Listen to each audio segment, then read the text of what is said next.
Voilà, nous sommes aujourd'hui le dernier jour de Hanouka, ce soir, Zot Hanouka Tamizbeach, l'inauguration, la réinauguration du temple, après qu'il ait été purifié des influences hellénistiques par les Hashmonaïm, par les Asmonéens, les Maccabées.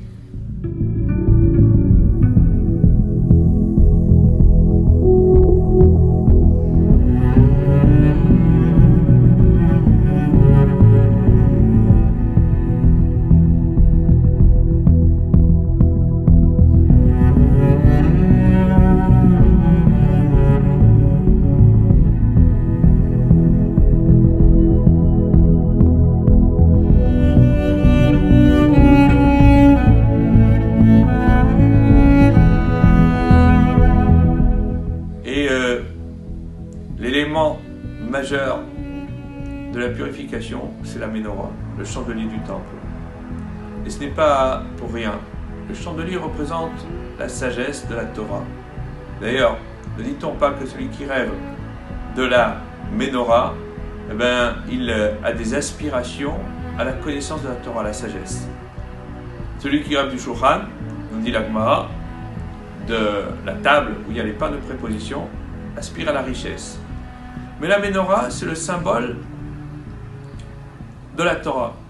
D'ailleurs, la parashat Ba'alotecha qui conclut la lecture de Hanouka, ne dit-elle pas Be'alotecha elle est anerot, lorsque tu feras monter la lumière. Le Kohen, qui représente le Rav, le maître par excellence, se doit de faire monter la lumière, c'est-à-dire de donner la connaissance de telle sorte que, à un moment ou un autre, l'élève, l'enfant, l'adolescent, l'adulte, soit autonome, qu'il soit lui-même capable de prendre le relais des générations et de lui aussi faire monter la lumière de la Torah. Ça, c'est la première chose que l'on se doit de se rappeler. Hanouka nous montre que finalement, c'est par la Messirut Nefesh, la fidélité absolue au message de la Torah de nos ancêtres, que nous sommes encore là aujourd'hui et que nous serons encore là demain. On s'est toujours posé la question, les nations du monde se sont posées, ça pose toujours, et même quelquefois aussi les Juifs, de la pérennité du Ham Israël à travers les âges. Au regard de la statistique, nous ne devrions pas être là. Nous n'avons aucune raison logique et rationnelle d'exister. Mais il n'est loyanou velo ishan shomer Israël. Il ne dort ni ne sommeille le gardien d'Israël. Et c'est parce que justement, nous avons cette fidélité à la Torah que nous sommes encore là aujourd'hui. Cette fidélité absolue au message de la Torah. Un message qui soit pur, comme l'huile d'olive pure. Un message qui ne soit jamais contrarié, jamais dévoyé. Et c'est justement parce que ce message sera toujours fidèle que nous serons toujours là, présents. Et puis ce Shabbat, nous allons lire la parashat Miketz. Miketz, c'est le dévoilement de Joseph auprès de Pharaon. Et on se rend compte que là aussi, les nations du monde ne sont pas très sympathiques avec les enfants d'Israël.